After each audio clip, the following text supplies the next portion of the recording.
Welcome to the Working Mom Happiness Method podcast. I'm Katie Blummer, and I am so excited to be back in action here after taking a few months off from the podcast. And I know that what I promised in the last episode is that I was not going to stop doing it. I've been practicing what I preach and sticking to my boundaries.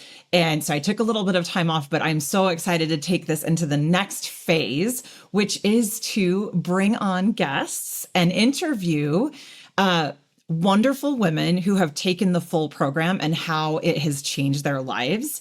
And I'm so excited today to have Kelly on. Yay.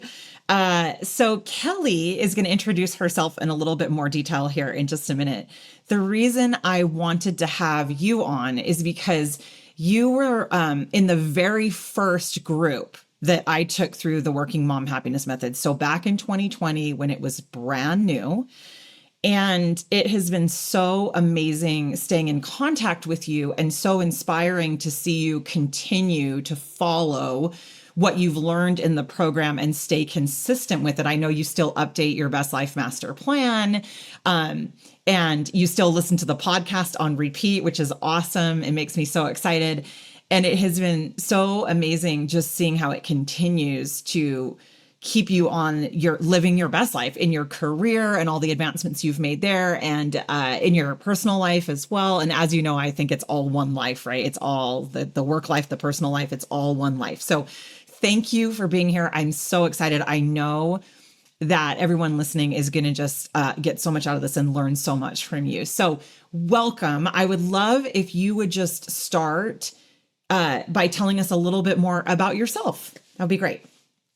Absolutely, Katie. And first, thank you so much for having me. I'm really sentimental in this moment because, like you said, I was in the first group of the Working Mom Happiness Method that you were coaching. And I remember even before then, when you talked to me about the idea that you had to start this program, and it was just a seedling of an idea in your head, and to see all you've achieved since then and all the success that the program has brought to women worldwide and the recognition that you've received as a result of it, it's just remarkable to see. So congratulations to you, Katie, and thank you again for welcoming me to your podcast, which I'm a big fan of. So Oh, thank you. I'm Thank you. Kelly. Oh, thanks, Katie. Thank you.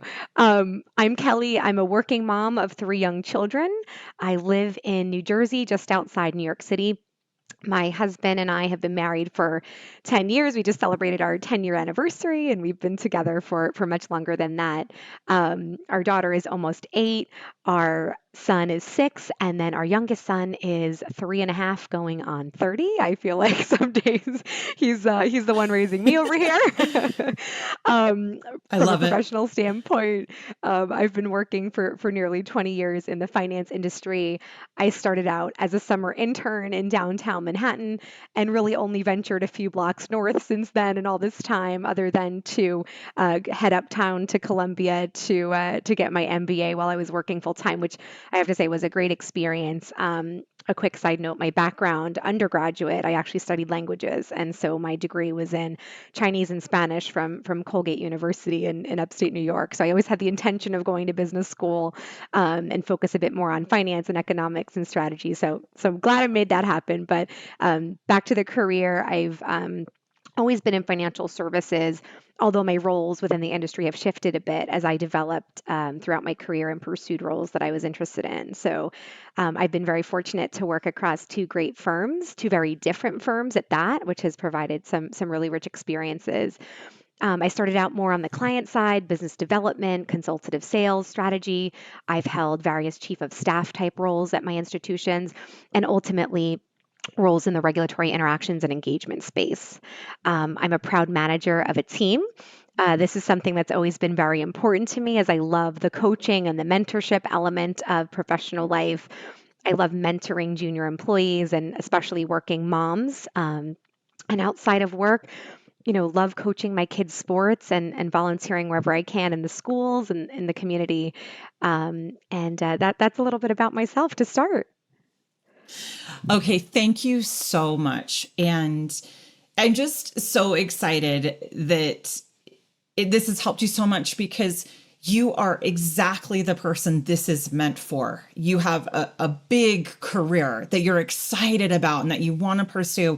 And you have three young children. And I know when you were taking the program, you just had a brand new baby. I mean, I think you were actually on parental leave when you I were was. taking the program. So, I mean, I really feel like if you can do this and you can set boundaries and you can design and live your best life with the big job and the big career and the little kids, which I personally think is the hardest stage. My kids are older now, right? They're 12 and 15, and I think it gets easier as they get older, but that little kid stage and balancing career is very tough, and you've done such a beautiful job of it. So thank you for sharing that.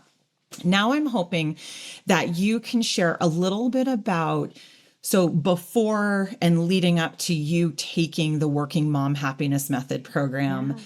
And just a little a side note before I go into the question. So when Kelly took the program, this is back when I started and I was teaching it one-on-one. So Kelly and I were having one-on-one sessions. She was going through all of the in the program that I have that's outside of the podcast. It's videos. There are like 24 videos that you watch. There's homework that you do, and then you have one-on-one sessions with me. I don't teach it one-on-one anymore because I don't have the time to do it that way anymore. But also, once I took it over to teaching it in a group format, I loved that even more because the women were relating to each other and talking to each other. And Kelly, even when in your group, we did bring the group of women together for one or two sessions, even though the sessions were one-on-one. But it was, anyway, so it was that very first round, super exciting. So tell us a little bit about leading up to that. What had been some of your pain points or struggles as a busy working mom?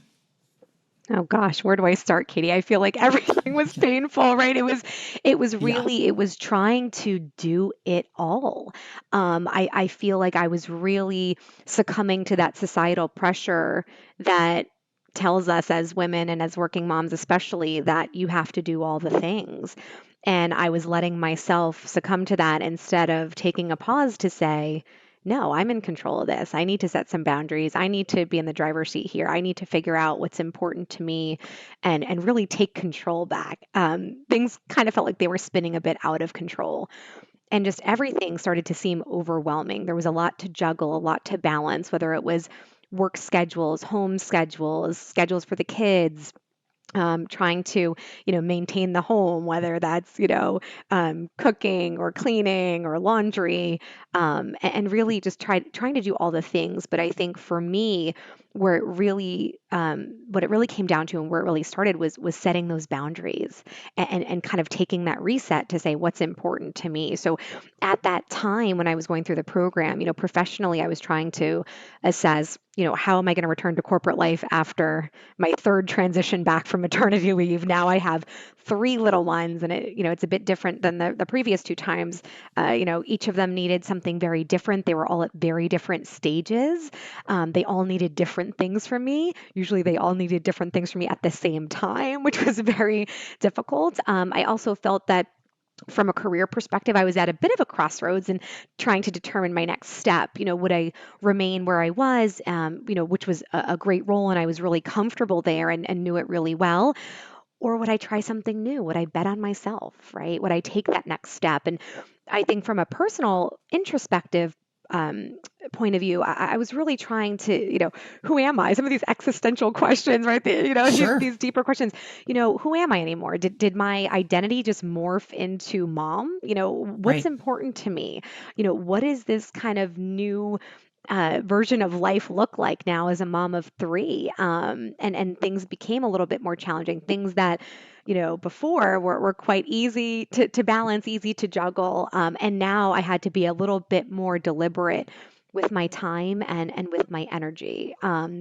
So there were a lot of things kind of swirling in my head. But for me, it was kind of, how do I take this next step forward and what does that next step look like? So going through the program was really advantageous for me because, especially when we had talked, but before you had started the program, Katie, um, we had discussed kind of all of these things that, there's no roadmap for, right? Right. And so, how do you, at a particular place in your life, how do you kind of map that out, right? Yes. As we go through, growing up, we go through school, the kind of that map is there for us and that guide is there for us, right? You go to the next grade, you go to this, Yes. maybe you go to college, maybe you go to vocational school, maybe you go to graduate school, and there's kind of this natural progression.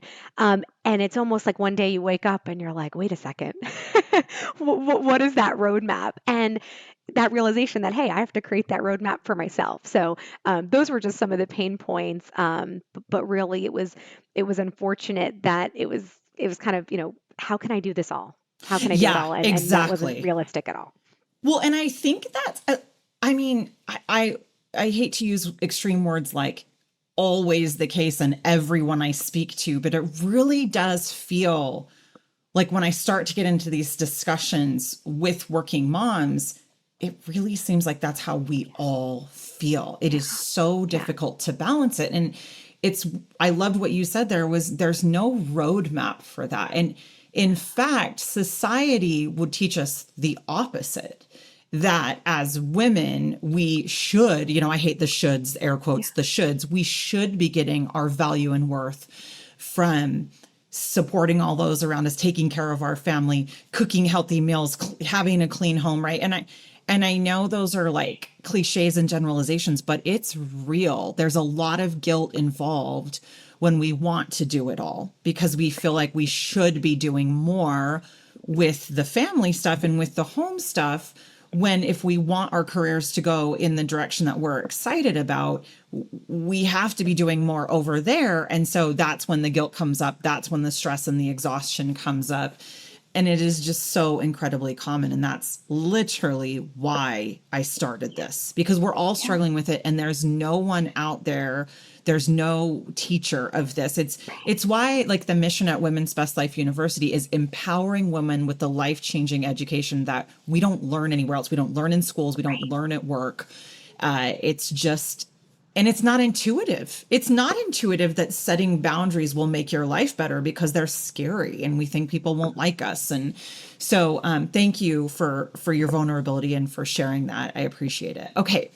So now let's get to the juicy stuff of tell us please share with us what are some of the most life-changing things that have come from you taking the Working Mom Happiness Method program. And I know you have a lot of them. So just, I mean, feel free, like whatever makes sense, whatever order to share them in, just, I would love you to just dive in. I'm so excited about all of it. Oh, thanks, Katie. Yeah, there's so many to share, and I'll definitely highlight, several. And thank you for helping me make sure I have these stories to share, right? And so I think the first one is, the moral of the story is, learning not to feel guilty for prioritizing what's important to me.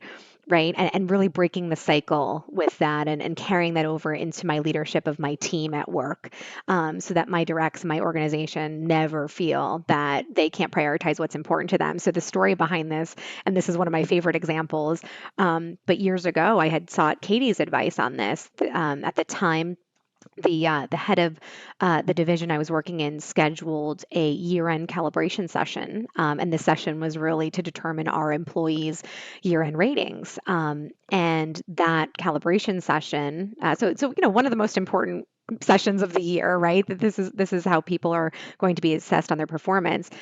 It was scheduled on Halloween, and I saw the invitation come through. I got a knot in my stomach because I looked at the date and I said, "Oh, that's Halloween." It was scheduled right in the morning. It was right when my kids' Halloween parade was going to be at their school. And, it was their preschool Halloween parade. And, I think at the time we only had our oldest two. And, the younger, would have been pushed around in the stroller with his little costume on. And our daughter would have been, parading around the parking lot at the school. But I didn't know what to do. It's one of the most critical meetings of the year. I wanted to make sure I was fully present to represent my employees and how hard they had worked throughout the year. But I needed to be there for my kids. I need to be mom. And so I called Katie for her advice and I said, Katie, I just need to run something by you. I said, this meeting got scheduled. I have this. And Katie, you said something that blew my mind. You said, well, they're going to have to reschedule the meeting. You have to be there for your kids and they're going to have to reschedule the meeting. And it blew my mind because in my mind I said, I can't be the one to make them reschedule the meeting.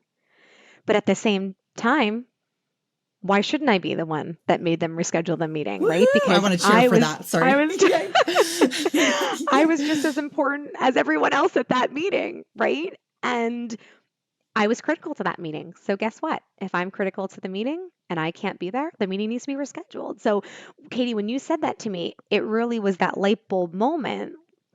Okay, yeah, that okay, that's right. They have to reschedule the meeting, and they did, and it was fine. And I went to the parade, and I saw my daughter was Pebbles, my son was Bam Bam.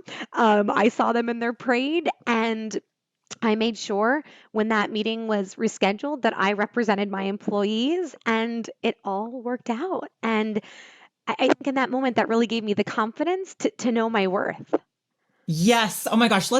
I know you have other examples. I want to just break that down for Yeah, a minute. It's such a critical one because number one of our biggest fears when we do that, one of our biggest conscious fears, our subconscious fear is I'm not worth it, right? I'm not worthy. And it's not, Kelly, that you were somebody who didn't have any self-worth or value. You're a confident person. And I know even back at that time, but even before you took this program, which was well before that, you valued yourself, but we get these subconscious programs where it's too scary to actually act like we value ourselves, right? In some cases, especially at work. And so the subconscious was a fear that I'm not worth it, right? But the conscious is a fear of my brand at work. How's this yeah, going to damage my brand? This is a buzzword, right? In the corporate world, your right. brand. How's this going to damage my brand? And isn't it so fascinating that we now both know it didn't damage your brand at all? In fact, nobody really even remembers, right? Like No, nobody even really even remembers, or even, well, most of the folks coming to the meeting didn't even know it was rescheduled because of you, right, right? But right. the couple folks who knew it was rescheduled because you asked to, it's not like the next week they were like, oh, I can't stand that Kelly. She's so high maintenance, right? Like it's our fears are not real. Yeah, Or let's say worst case scenario, you did have like a terrible leader who did think that. Like the next week they were like, right. "Oh, I can't believe that Kelly. She thinks she's just the walks on water and we can move all the meetings for her." Well, that's probably not a person that you necessarily need on your side or caring what your brand is, right? Because Right, that right. person probably doesn't have a great brand to begin with. And so we get spun up in like these fears, and I'm not judging them. I've been there, right? Like we all do it. I teach this Yeah, stuff and I still have these irrational fears come up sometimes. But yeah. it's such an amazing experience to act like you value yourself, do the scary thing, and then learn in the aftermath that it wasn't even really a big deal. It felt like a big deal and it is Yes. scary, but isn't At the that time, crazy? Yeah. yeah, Katie, it's crazy because at the time it felt like the end of the world and everything was coming crashing down. But it was interesting too because after the fact, one of the working moms on the team and one of the working dads on the team came up to me and they said, "So glad that we were scheduled because it allowed me to be there for my kids at their parade too." Yes. And actually it was Yes. interesting because the dad on the team, he said he was going to call in like he's like I was just going to take it from the car. I was going to step away and it's interesting, right? Because you wonder by asking the question, right? If you don't ask, you're not going to receive. There's no Yes. harm in asking the question, but at the same time, you never truly understand. You might also be helping other people too. So be the one Absolutely. that speaks up, right? Because there could be other people in your situation or in a different situation, but it still helps them. Be that person. Raise your hand. Why not? Right? Such a good point. And I think most of the time you are going to help others. Most of the time there are others that are in that Yeah. situation. So such a great example. Okay, love that. Thank you. What else comes to your mind? So boundaries. Boundaries is a big one for me. Boundaries and as a result of drawing boundaries, gaining that confidence. And a colleague had once said to me and it really resonated with me and it stuck with me is that, we teach people how to treat us, right? Yes. And it's really true. When other people set boundaries or say no, I accept that. I don't question that. I don't ask why. But in the past, I feel like if I set a boundary, to the earlier point about brand, right? Like, what will that say about me? How will I be perceived? How will I advance in my career? Maybe the way my male peers are. If I am setting the boundaries, will I be viewed differently, right? And I think it's unfortunate, but in society, sometimes when a female sets a boundary or a female is assertive or a female demonstrates confidence, it's viewed as one way. And when a male does that, and exhibits that same behavior, it's perceived a different way, maybe a more positive way than when a female does. So I had this realization in the last few years that by setting boundaries, I'm able to focus on myself. I'm able to bet on myself. And if I can't do that, no one's going to do that for me, Right. right? So it was this realization that, when I looked over my career, over my educational career, all of these things, like I didn't study this hard or work this hard to not bet on myself. I need to set some boundaries so that I can continue to progress on a trajectory the way I want to, right? Yes. I think the other piece of it is, these mental pep talks are really important. We need to have the positive chatter resounding internally on loop, not the default critical talk. So one of the things I started doing is I started to talk to myself the way that I would talk to others, the way that I talk to Yes. my kids, the way that I coach my team at work or my kids' sports teams. I think that's really important too. And I've noticed that even by setting these boundaries, not asking, telling. Right. This is what I'm going to do. I don't need to ask for permission. We're all adults here. I'm a senior leader. This is what I'm going to do. And this is Yes. why, if you need a rationale, but you shouldn't need a rationale because I'm telling you what it is. I started to get more comfortable, more confident in doing that and then seeing how that's helped me in my full life. To your point, Katie, right? Our personal and professional lives are one, but that's been able to help me draw some boundaries, help me be there to coach my kids, be present for meetings outside of work that I need to be present for, whether it's a volunteer activity or the kids' schools, leaving work at a decent hour. Hmm. Of course, there's always going to be some late night calls, and especially Right. in global roles, right? We're trying to accommodate different time zones. So absolutely, but really trying to make a concerted effort to be there for my kids, be there for my family, and not worry about someone watching me leave the office at a certain time or seeing me log off my Teams chat earlier than other people, right? So really being on my own schedule, being my own boss, and setting those boundaries at work and at home too, right? And I think part of the boundary setting was knowing where I needed help, right? Knowing that Yeah. I needed help. I can't keep up with the laundry. I have three kids that go through so many clothes a day. My little 3.5-year-old must change his clothes 5 times a day because he just loves to wear his different superhero shirts and this and that. So, you know what? I sought help for the laundry, sought help for the house, things like that, so that when I am home, I can focus on the things that are important to me, that I value, like spending time with my kids. So, Yay, it's amazing. And I yeah, know you and we talked a lot about that topic during yeah, the time when you were taking the program too, because you were no different than I was, than yeah, many of the other women who I've talked to about this, where there's something about paying for that, for assistance in those areas, hiring a cleaning company to clean your house, yeah, hiring a laundry service to help with laundry, whatever it might be. It obviously varies for different folks, that even though we've sort of climbed the ladder and gotten to these careers where we actually can afford that, yeah. and I get that not everybody has, like, that's a privilege, I recognize that, but it's so interesting that even though we've gotten there, we still look at that as extravagant. Oh, I shouldn't pay for that because I can do that. I Right, can do that. right. I'm capable. I can clean my own house. I can do my own laundry. But the reality is, if you're charging in your career and you want to have time with your kids, you actually then cannot do the laundry. Exactly. Now, if you're listening to this and you're not in a place yet where you can fully afford to hire out a lot of those things, I have had multiple women who've taken my programs look at their budget and say, what can I afford help on? I had Right. one woman who said, okay, I can have somebody to clean my 2 bathrooms every other week. And that was a game changer for her. And that's what fit into her finances. I think the point I'm trying to make here is we seem to struggle with it no matter what level of money we're making, valuing ourselves enough to know that we don't have to do it all and we can have help with that. And I think that's such a good point. And then, Kelly, I want to ask you, Yeah. because I think it's really scary to set boundaries, Yeah. especially in the corporate world. Do you feel like this newfound courage you've had over these last few years to do that? Do you feel like it has hurt your career development at all? Katie, not at all. And if anything, I think it's helped propel me forward because it has demonstrated a more confident, assertive Yes. me. Yes. And so I think not only has it helped me, but I think it's helped the folks on my team within my organization because if they're seeing this behavior role modeled, then it gives them the courage to do the same thing. So Yes. absolutely not. It has helped me, and I think it's also put me on a more level playing field with my peers, a lot of whom are male, Yeah. and they're doing this anyway, right? Yeah. So this is the norm. This is the Yes. norm. Exactly. I think that is such an important point.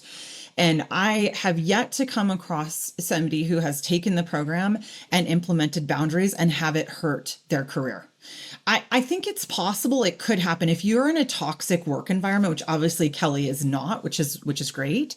If you are and you do start setting boundaries and it does have backlash to it, that's your sign you're worth looking for something different. I think I really do, because good companies, good teams, good businesses, you're going to see rewards when you start standing up for yourself, because it makes you a better employee. It gives you time to strategize. And when you're time to do your healthy habits, we know that when we're doing our healthy habits, and when I say healthy habits, I'm talking about physical, emotional, spiritual, mental, right? Whether that's therapy or doing yoga or whatever it looks like, it looks different, meditation for everybody. You're going to be better at your job. Like, that's a fact. And that's why companies have wellness programs. Like, it creates better employees. So you're going to get the good results. But I do recognize it is a scary thing to do. This is like Kelly and I trying to pump you up to take the leap and do it, because we've both done it and we've both seen growth in our careers from doing it. So yeah. Absolutely. The big scary things are worth it, Katie. They really are. And I think, Yes. one of the other key takeaways from the program for me is the progress over perfection theme, right? And just small consistent actions over time. So even with setting boundaries, right? It might be really big and scary the first time, but when you are doing it consistently, it becomes the norm and it becomes so natural, right? So for me, progress over perfection in a lot of different elements of life, you just got to do it. There's also never going to be a perfect time, a perfect opportunity, a perfect chance. So make it happen for yourself, right? Create that perfect timing, create that perfect opportunity, go for it, Yeah. right? Because when you look back, you may realize, hey, that actually was the perfect time for the change. That what it might not feel that way in the moment. And I remember coming back from maternity leave with my youngest. And I'll talk about another story is when I made a job change, and I remember finding out about this opportunity, day two back from maternity leave with my Yes. youngest, and immediately my default was, no, I can't look into this opportunity. I just got back from maternity leave. I have a little one. I can't. There's no way. Instead of, wait a second, what's the downside in looking into this opportunity, right? And I kind of took a step back and had this mindset shift that, this is about how I'm viewing myself. I need to be in control of my career. There might not be a perfect timing, but actually, when I look back now to my earlier point, it was the perfect timing for me. But in the moment, I never would have been able to see that clearly and have that Yes. moment of clarity, because at the time there was still a lot of feelings of overwhelm. Everything was overwhelming, Well, at and home, at also work, and you might have felt like, and I don't want to put words in your mouth, yeah. but I know a lot of women would have felt like, oh, well, this company just gave me a paid maternity leave. I now owe them to come back and keep working for X number of days. Exactly. When that's actually not literally how the maternity leave benefit works. We've just sort of like created that in our mind too. So there's that playing in as well, in Exactly. addition to like the overwhelm, right? Exactly. And I think it was also in my mind, it was, I know this job. I know Yes. this This is my role. I, comfort I zone. know I this know is my this. comfort Yeah. zone. Yeah. So now that I'm making this big change at home in welcoming our third child, right? Maybe I should keep static on the job front, right? And in Yes. reality, Yes. it was actually a great time to make the move. It seemed really scary, but what I did throughout this process, Katie, was, the position I was going for. I had that negative talk track in my head, right, of this critical talk, like, oh, you might not be ready for that role, or that seems like a really big job, and you just got back from maternity leave, you haven't even been working these last few months, like what makes you think that you can come in here and make this big of a change, right? And I really decided to make that conscious decision to overcome that, right? So what I did was taking lessons from the program and working with you, I decided not to over prepare throughout the interview process. Yes. I knew it would be a lengthy process, but I really took that mindset of, I bring a lot of value to the table. I don't need this job. I have a great job. I love my job. Yes. I loved where I was working. I loved my team, loved the role, right? But I used my confidence in my experience and my leadership abilities and knowing what I could bring to the table, which I knew was quite unique for what they were looking for this particular role in this senior candidate. And I went for it. And I had Yes. about 7 interviews with C-level executives. And with each interview, I actually grew more and more confident. I wasn't putting pressure on myself because I knew I wasn't looking for a job. I was happy, I was doing well, thankfully, and I knew that they needed to hire for this role. They needed me, probably more than I needed them, and I really kept that mindset throughout the interview process. So I didn't stress myself over this, because I also said, hey, you know what? There's a lot of jobs out there. So even if this job doesn't work out, maybe this is my first step into kind of looking, and this is great practice. This is great experience. And then I can add more people to my network. And who knows, if this role doesn't work out, maybe there's something else that one of those interviewers will think of me for down the line. So really keeping that mindset helped me kind of stay calm throughout the process, but also recognize, my value and what I was bringing to the table. I think sometimes we feel like, oh, I hope they like me, or I hope Right. they see this in, and it's like, no, like, look at your experience, look at what you bring. Like, you bring a lot to the table, don't diminish that. And really, put yourself first to say, hey, have that confidence. I know what I bring to the table. I know how I could help you. And if you get it, great. And if you don't, that opportunity wasn't meant for you anyway. Oh my gosh. I just think this is so important and it's such amazing career advice. What you said about, I don't need this job. A lot of people will hear that, including me before I went on my sort of journey to get where I am today, and think, well, that's not true. I do need my job. Like, I need my job to pay the bills. Okay, yeah. For most of us, that's probably the case. Most of us probably aren't doing our job as a hobby. Like, most of us probably need this job to pay our bills. I totally understand that. However, what we discount is that we could get another job. Right? And so we go through Right. the majority. I think most people, and this is not a judgment because I was here, right? The whole purpose of this is to really let this sink in and shift the mindset, because it's actually going to result in a bigger career, more money, all the things. And I believe that so confidently. Like, I have no doubt. But if we can shift the mindset and really flip it, instead of, oh, I hope they like me and I hope they choose me, and I need them. Let's flip it.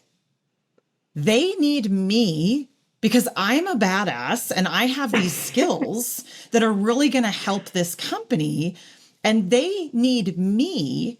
And what are they going to show me that makes me excited to come to their table versus the opposite? Now, a lot of people are going to feel triggered by me saying that because it sounds arrogant, right? It does. But we have to remember that the majority of the men we are competing against for these roles are going to see one of the 10 qualifications and think they're qualified for it. Whereas we as women, in studies, this has been studied, like scientifically studied, where we as women think we have to meet I think it's 8. I think the studies come out to be 7 or 8 of the points. I'm not quoting exactly the study, but right. So yes, that you might feel like that sounds arrogant to say, I don't need them, they need me. But that's how a lot of the men have been conditioned by our society.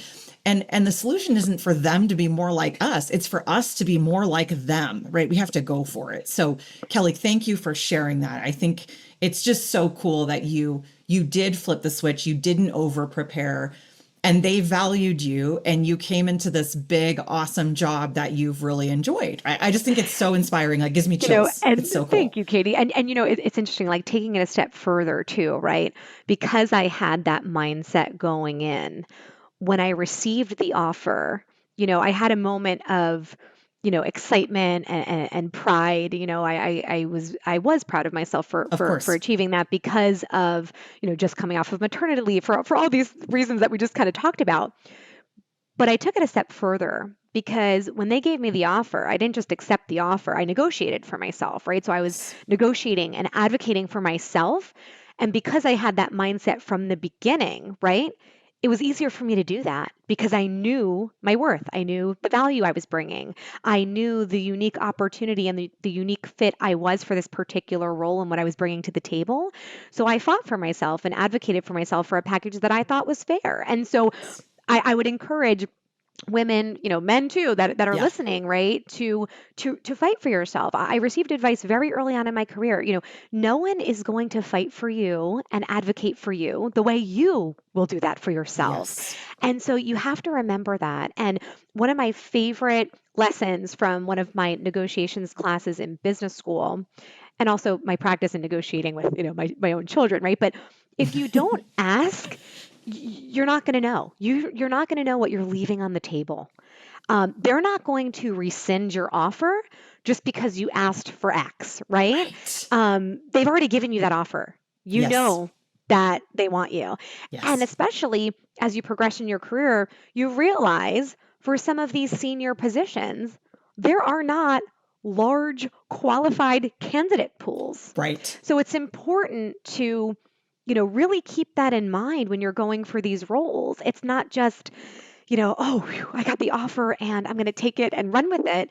It's, hey, think about that. Hey, and maybe going in, maybe that offer is really what you hoped for. Right. But I'd encourage folks, within reason and what you feel is fair, you don't know what you're leaving on the table if you don't ask. That's right. And it sets the stage. What you said earlier, we teach people how to treat us.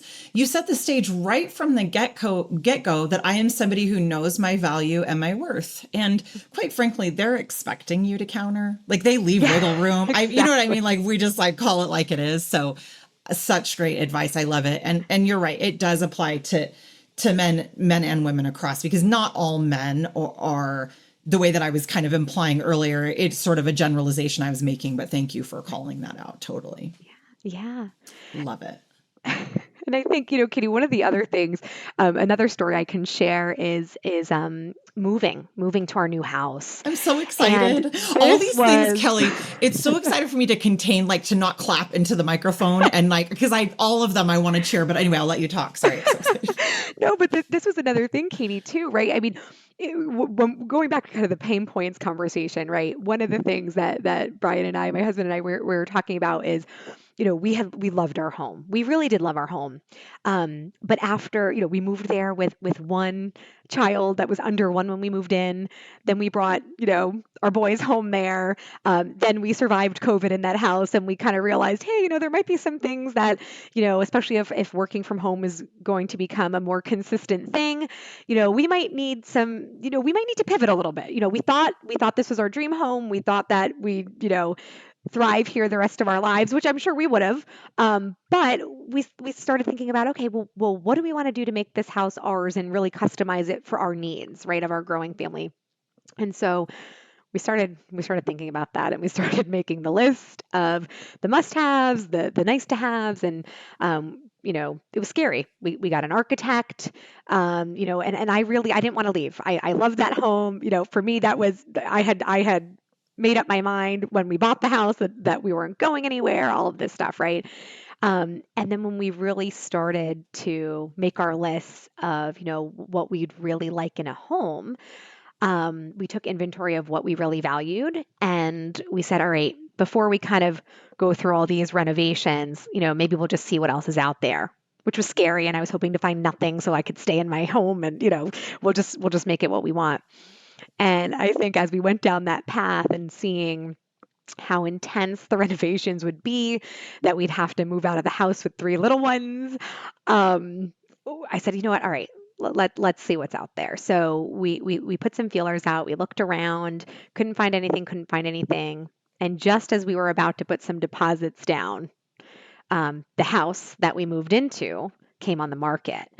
And when we looked at the lists of the things that we said we really wanted to have, like what was important to us to create this life for our kids and our family and our extended family, it it checked all the boxes. And to be honest, when I was walking through this place, I was hoping to find things wrong with it because I had loved our old home so much that I couldn't imagine moving. And of course, we had some, certain criteria. We didn't want to move far from where we were. Our daughter was already in the school system, things like that. And just all the memories, from a sentimental perspective, all the memories in that home really is where we raised our children for the first several years of their lives, and brought our boys home from the hospital there, and really that's the only home our daughter knew because she was so young when we moved. So we did the big scary thing. And it was interesting because I hadn't been in my new role for that long. So in my mind, I'm thinking, oh, still new in the role, have to manage a move, 3 young kids. But guess what? There's no perfect time. And the time was then because that's when that house was available. And we all know real estate, you have to move when you Right. see something that you like. And so we moved and we made the move and we did it. We did this big scary thing, and it was a funny anecdote to that. So, my sister, who is a senior exec at a marketing firm, she and I were recently talking about the power of vision boards and manifesting, and that was a big part of the Working Mom Happiness Method program. And in my Best Life Master Plan, I had my vision board, right? And so I was actually showing my sister the first plan that I had, and she did a double take, and she said, how did you have a picture of your backyard in there? Oh my gosh. She said, didn't you do this when you were living at the old house? And I looked at it and I did a double take and I said, Katie, the picture Oh my on the gosh. vision board and our backyard of our newer ish home, because now we've been here a bit, it'll be almost 2 years, it was nearly identical. Oh So, my goodness. the Kelly, power of that. you never told me that story. I just got chills. You have never told me that story, but I do remember, actually, I remember Yeah. even when you were taking the program, because I think you had put it into your goals was to redo your backyard. Like those were some of your Yes. first goals was to Yes. like hire somebody to come look at like what the bid would Exactly. be. I do. I remember talking about that. So it makes sense that you would have had a picture of a backyard. Like Yes. that's totally logical. But the fact that it's identical to the one that you ended up getting before you were even ever considering Considering the moving. move. Absolutely, Katie. I And it's love funny that. because that whole discussion that we were having as part of the program is really what kind of sparked my husband and I having the discussion, because we knew we had to redo the backyard.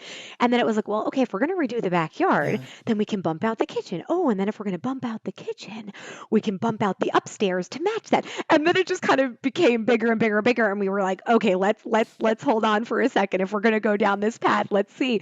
But yeah, and the I think the vision board story, Katie, that you and I had talked Oh about, my which is another gosh. one of my Yes, favorites, it's so is good. about the car. So Yes, so you on my have to tell the original, car. But before you tell the story, let me yes, just yes, pause yeah, just in case we have some people listening who maybe aren't all the way caught up in the podcast. yes, So an important part of the Working Mom Happiness Method is we create what we call our Best Life Master Plan document. And if you go back to the first episode of the podcast and you listen in order, it will walk you through how to do that. There's a free template.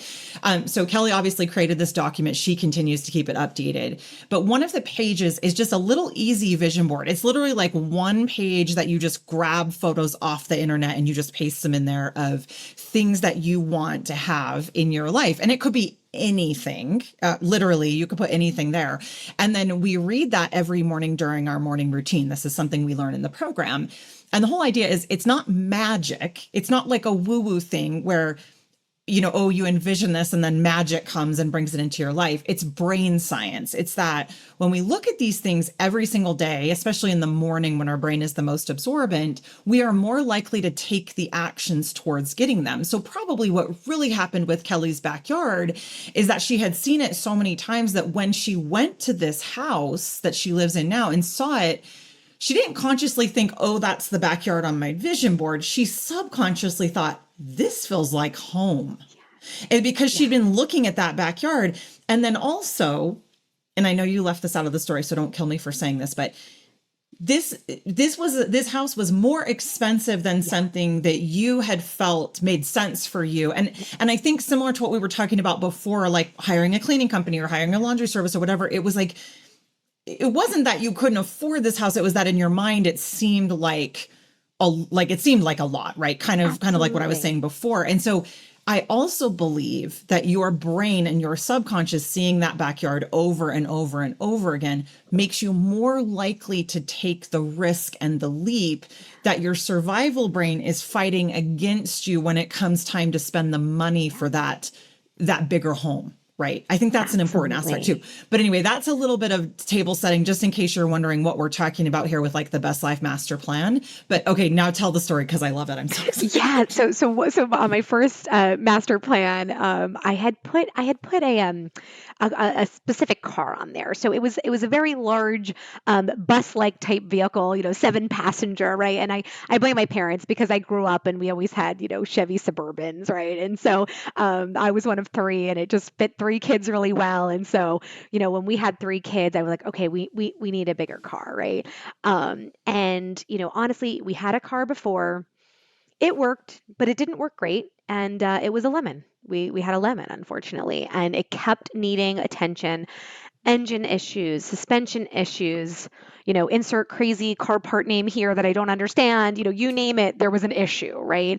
And we really wanted to drive it to the ground. Because we bought it and we wanted to get all the value out of it, and really that was my husband's practicality, like coming in there. But that time frame came sooner than we expected. We needed a new car. At one point I just was like, I don't even know that this is safe to be driving three kids around in this car, right? So I kept telling my husband, we have to bite the bullet. We got to get a new car, right? So all this time, I put this picture of a Suburban or an Escalade or a Yukon XL on my vision board, and it was in black because I love black cars. That's like my thing.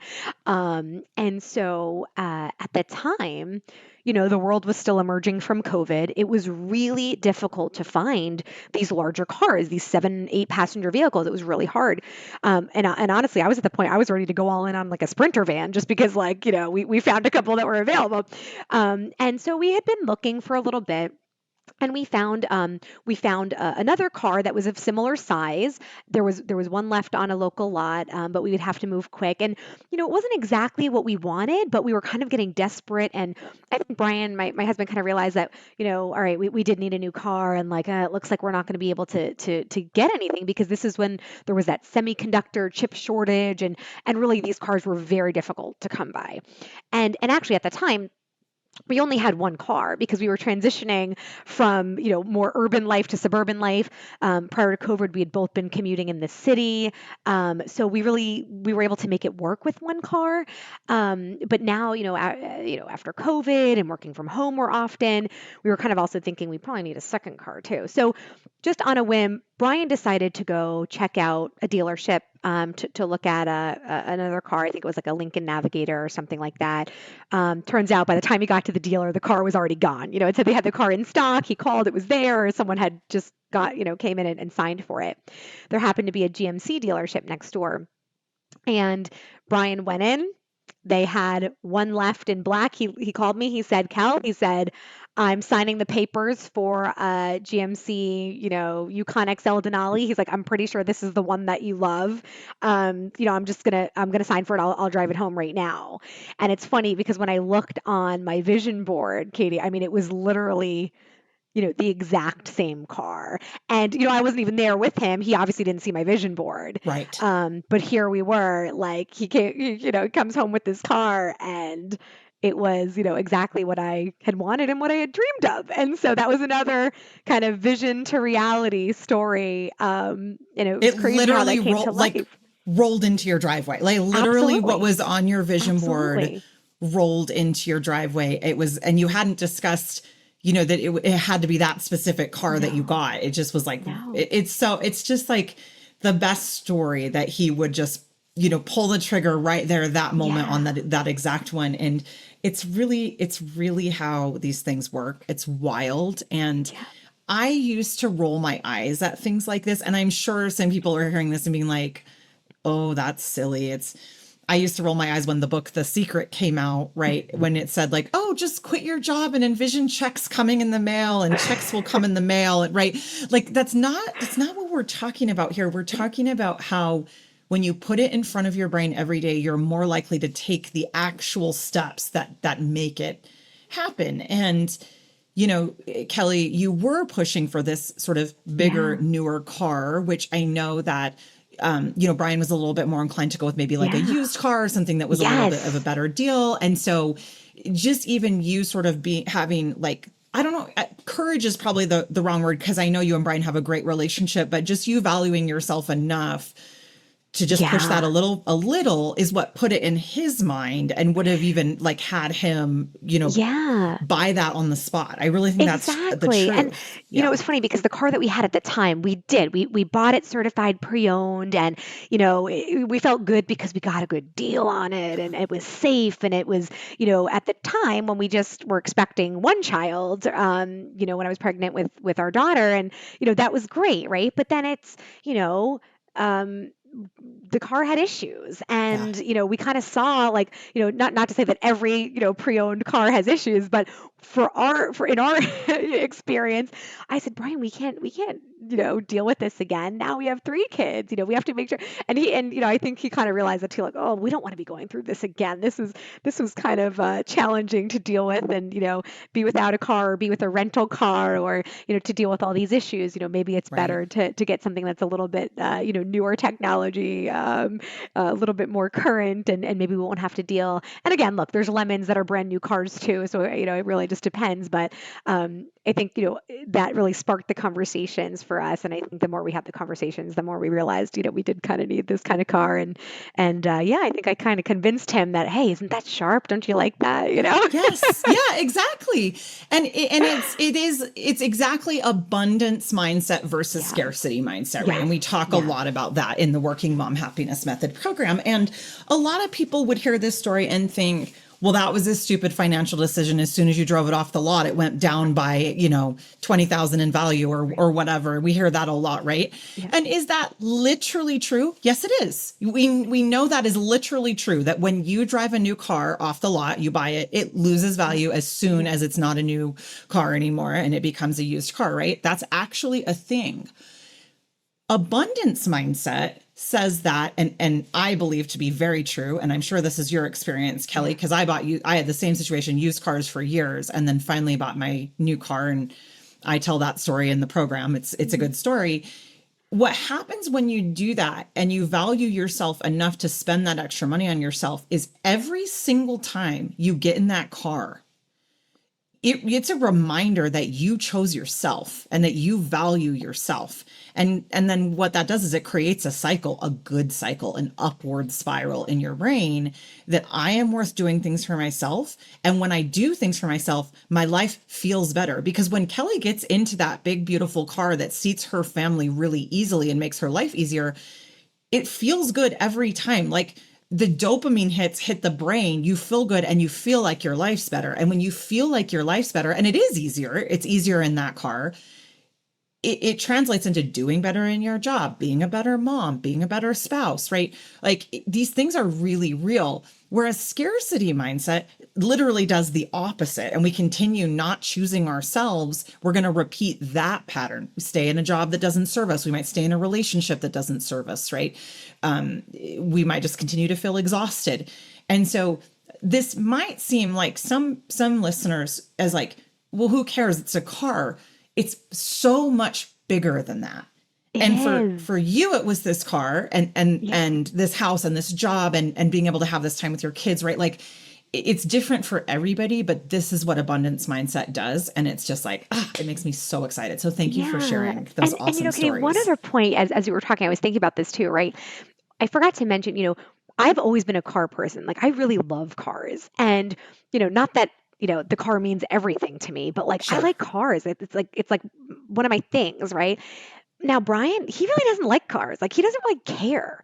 And Yeah. I feel like once he kind of knew how much I like cars and it was important to me, then I think he realized, oh yeah, okay, like that makes sense, right? But it was Yeah. kind of like he didn't care about cars. So he couldn't really understand, why do you care? Like, why do you care? And it's like, well, I care because I need a car that I could like easily change a diaper in for, our son, or, I need a car that we both have family that live nearby. We love to, do things with our family. Like, I want to be able to throw a couple extra people in the car and not be like, oh, Yes. let's take 2 or 3 cars to get there. And so things like that. So I think once I started, because I didn't really express that to him a lot. Like I did, Yeah. it's not like, the whole 15 years we were together, I was just like, I love cars. I love, this is like, Right. but once I started actually like kind of sharing that with him, he's like, oh, like I didn't really realize that you like cars that much. Like, okay, like if you want, and then when we ended up getting a second car, he was like, yeah, like, well, what kind of car do you want? Like, what do you see yourself in? Like, what would, and then it became more of a thing. So it was interesting, right? Because, certain people like certain things or have certain,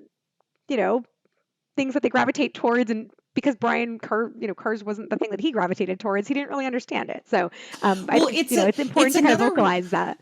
it's another really great example of how you valuing yourself and having the courage to act like you do helps someone else, right? Because now Right, he's getting this experience of the ease of this car in a lot of ways, and he's right, probably getting joy out of it that he didn't even know he was going to get. It really is infectious when we do yeah, these things, even though it feels like it'll be the opposite because it feels selfish, and we've been taught that selfish is bad. But really, right, selfish is not bad when you're using it to value yourself and take care of yourself. Like, it's exactly, amazing. So exactly. I love that so much. It's so great. Okay, so this has been the best. So thank you. I'm gonna start. I have two more questions to kind of Sure. wrap us up.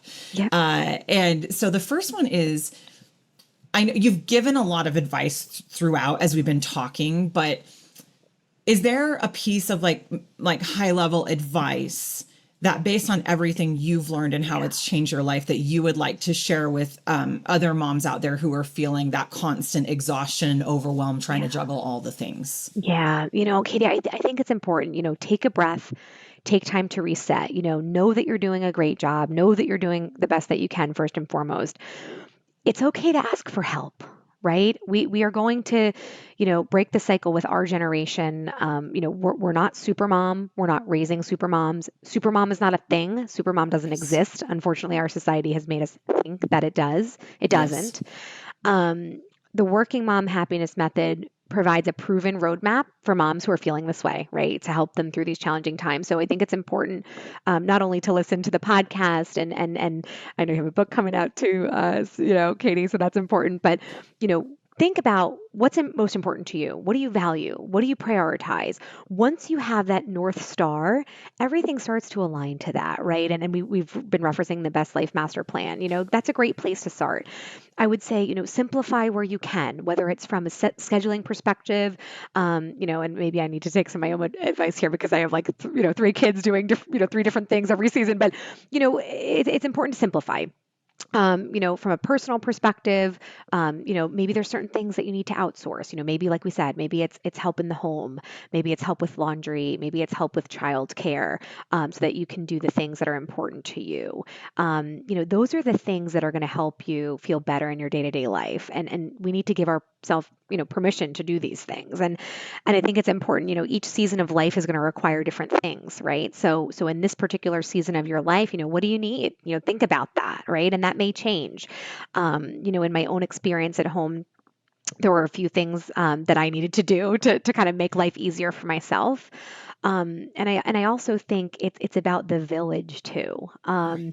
I would be remiss if I didn't mention, how fortunate I feel to have, the most supportive husband, the most supportive parents, and my husband's parents, my siblings, this extended village that really helps us in all aspects of life. It's important to have that supportive partner, and I feel fortunate that I met Brian so many years ago, and he's been my number one cheerleader, and he knew for me to make certain things work in my career that might mean change for him, and he willingly did that and supported me, regardless. And so did my parents, so did my brother, my sister, my in-laws. You know Family and friends, they step up when we need them to, all while encouraging and supporting us. So really building that village, Mhm. and it might not be biological family. It might be friends that you call family. It might be neighbors. It might be people that you pay for help on, babysitters, etc. So, I can't stress enough how important it is to have that community. Yes. I'm so fortunate to have my entire village. My mom and dad live nearby. They are my personal 911. My Yeah. dad will usually pick up and dispatch to my mom, but they both jump in wherever they can. So that's really important. I think it's very it makes our life possible, right? So Yes. that village is key. And I also consider you, of course, Katie, as part of my village too, which is so helpful for me, and Oh, to have you thank as you. one of my friends and coaches and mentors. So thank you for that. Thank you. No, thank you so much. And I really, I think that is so important because whether or not we have family close by, or like you said, maybe it's non-relatives that is your village or your community, I think a lot of us are really scared to take them up on the offers for help because I mean, I even have neighbors offering to help me pretty regularly. Like I've had my neighbors say like, "Oh, if you ever need anybody to watch your dog, like we're here." And in my mind, I think I would never do that to her. Like that would be really hard. My dog will chew up their stuff and blah blah blah.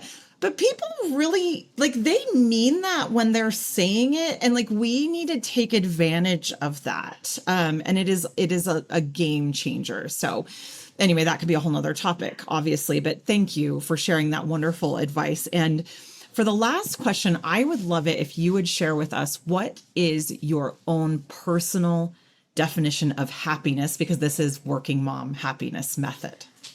Yeah, Katie, a younger, less experienced me would have correlated happiness to achievement and to reaching my goals.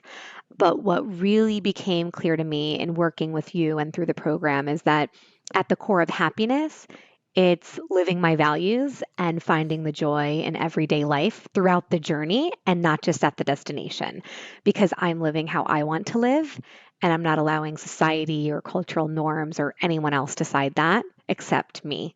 I'm Wow. in the driver's seat, and that's where I want to stay. Oh my gosh. I got goosebumps. That is so beautiful. Thank you for sharing that. And it is just so, it's the whole, because I have my four key components to happiness in the very beginning. And one of those is spending your time in ways that are aligned with what you value, right? Yep. With your values. And when we say values, we're not talking about morals here. Obviously, you want to live your morals, but we're talking about how do you value spending your time? And so Kelly has taken so much time thinking about that and changing it as it morphs, because that's dynamic. Certain seasons in life we value some things, certain seasons in life we value spending our time in other ways. And I know that you sit down with Brian and you talk about this together, and you've just done such an amazing job of keeping those values updated and living in ways that align with those.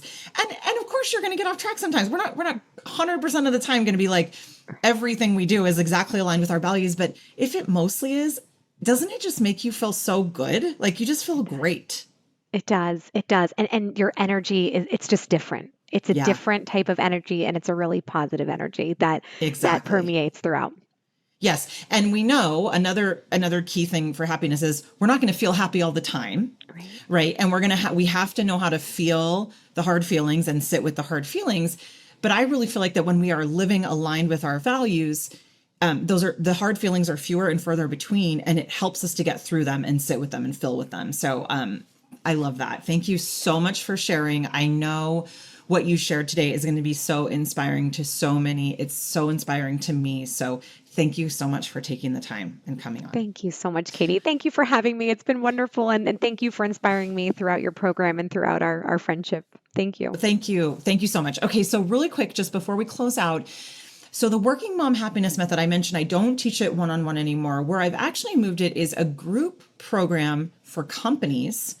So if you think that your company might be interested in sending a group of working mom employees through this program with me, please reach out. My contact information is in the show notes. You can contact me via Instagram at Katie Blummer. Lots of different ways to contact me through my website. But I am so excited about this new chapter of taking it into companies where companies pay for their working mom employees to take it as a group. So consider that. Or if you'd like to have me come speak at your company, I would love to do that too. And then as Kelly mentioned, the book is coming out. The book is called The Working Mom Happiness Method. We're a couple months from release, but I'll keep you all posted on when I have the official release date. So, all right. Thank you everybody so much for listening, and we'll see you in the next one. Thanks so much for listening to the Working Mom Happiness Method. If you liked what you heard, please be sure to subscribe, leave a review, and share it with others who might benefit from listening. For show notes or to enroll in the Working Mom Happiness Method coaching courses, visit www.womensbestlifeuniversity.com.